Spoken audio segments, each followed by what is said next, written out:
This journey begins as we step in our mysterious machine, ready to travel far back into time. Today, we find ourselves slipping into the shadows of ancient Jerusalem, 3,000 years ago. Here a mighty prophet king rules. Prophet Sulaiman, peace be upon him, a man of immense power and wisdom. If you think these stories sound impossible, that science has no proof of such things, just wait. Today, I'm going to tell you things even more mysterious, but I promise, everything I say is true, as it is all found in ancient texts, stories from the Qu'ran and Hadith. What you're about to hear has never been told in this way before. Now, let's go back to the time of Prophet Sulaman's, peace be upon him, kingdom. In this visit to ancient Jerusalem, we will uncover strange wonders from Prophet Sulaman's, peace be upon him, reign. These are not just myths. They are mentioned by name in the Quran, in Surah Sabah, ayat 12, 13. The first wonder, Prophet Sulaiman, peace be upon him, had control over the wind.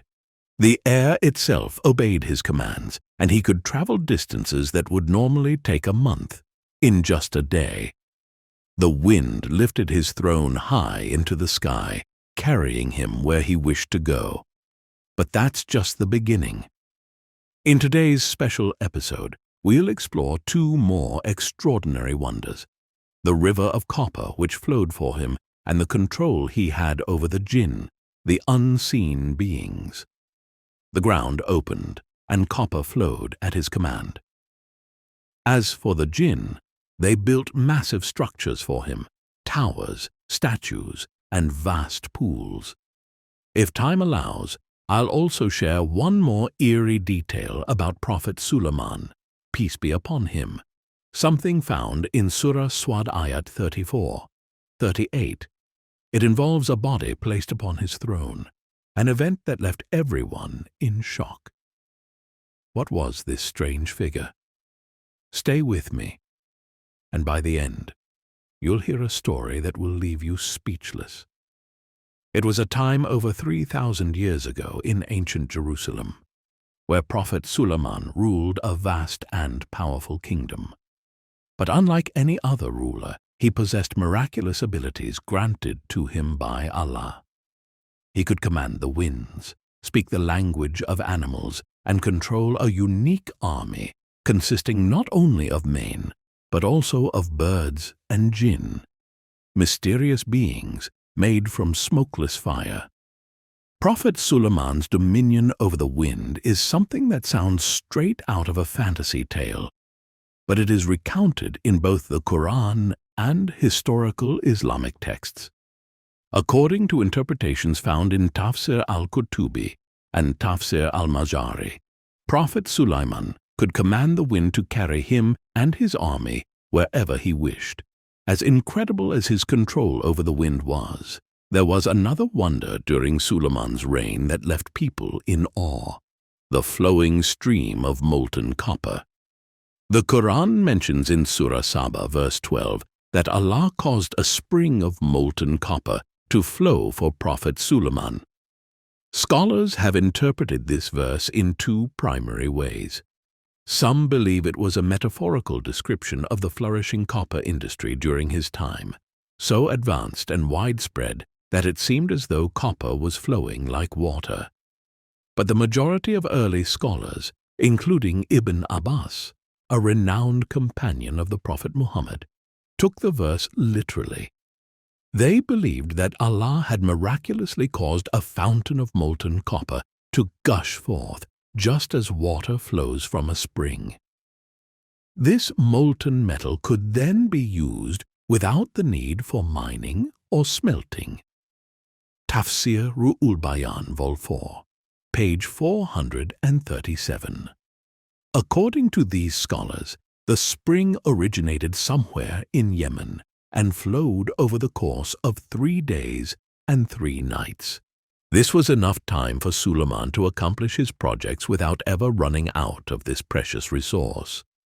Prophet Sulaiman, peace be upon him's engineers and craftsmen, both human and jinn, worked tirelessly as molten copper flowed nearby, allowing them to build incredible artifacts, buildings, and statues in record time. This copper was crucial for making weapons and tools, helping to establish Sulaman's kingdom as one of the most technologically advanced of its time. One of the most fascinating aspects of Sulaman's reign was his control over the jinn, supernatural beings made from smokeless fire.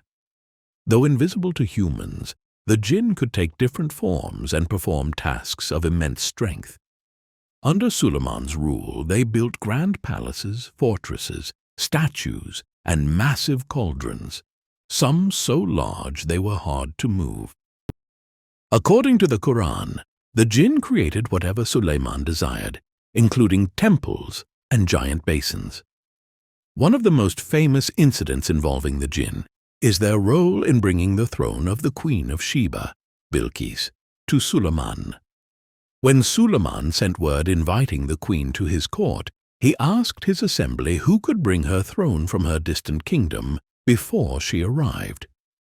A powerful jinn offered to bring it in the blink of an eye, demonstrating the extraordinary capabilities of these beings under Sulaman's command. Despite his extraordinary power, Sulaman was a wise and just ruler. He made sure the jinn worked for the good of his people and kept a close watch to prevent them from misusing their abilities. Now let's move forward to the story of copper in Prophet Sulaiman's kingdom. Let's see why copper Allah caused molten copper to flow, as mentioned in Surah Saba. Copper was a key to technological advancement in the era of Prophet Sulaiman. Three special qualities of copper made it the perfect material for Sulaiman's grand constructions, ships, and tools. Copper was vital in Prophet Sulaiman's time for its excellent ability to conduct heat and energy. This suggests there may have been technologies or natural processes that required copper's efficiency for large-scale energy use, possibly to control elements like wind. Its properties made it perfect for forging weapons, tools, and crafting massive structures, indicating Sulaiman's kingdom operated with advanced technologies far ahead of its time. Secondly, copper's ductility made it essential during Prophet Sulaiman's reign. Its flexibility allowed it to be bent and shaped without breaking, perfect for large-scale projects. The Quran mentions how the jinn built grand structures, statues, and huge basins under Sulaiman's command, using copper for its strength and versatility. This material likely reinforced walls, towers, and intricate details, contributing to the rapid development of monumental constructions during his time. And a very important feature was its biostatic properties that prevent bacteria from surviving on its surface, making it ideal for utensils, pots, and storage containers. During Prophet Sulaiman's reign, large basins and cooking cauldrons were likely made of copper, ensuring cleanliness and durability for the royal court, helping to prevent disease in a time of less advanced sanitation. But beyond these properties, there is a more fascinating connection between copper and Prophet Sulaiman's reign. At that time, copper was crucial in shipbuilding, protecting ships used for trade. Sea voyages often faced issues like marine organisms weakening wooden hulls, but applying copper sheets to the bottom of ships prevented this. Though this practice became widespread later, it's believed that Sulaiman's fleet already used copper to extend ship longevity. This allowed for efficient trading across vast sea routes, bringing valuable resources to his prosperous kingdom. Copper is also a waterproof wonder. Its resilience against water means that structures crafted from it endure through time. Roofs, domes, water pipes, and channels have been made from copper for centuries, standing tall against the elements. Let's move forward and discuss some Quranic terminologies. Qudur al-Rasiyat. those massive cooking pots you see sitting on big stoves. These pots were often made of copper, and I've already explained why. Copper is great for making pots. These pots were really large, as mentioned in Tafsir Ibn Kathir Vol 3. They were fixed in place and didn't move around because of their weight. The food was cooked right where the pot stood. It is said that Prophet Sulaiman traveled with people, humans, and jinn, stretching up to 480 kilometers behind his throne. With so many people to feed, cooking in those huge pots makes perfect sense. Now, let me share something fascinating with you, something that will surely pique your interest.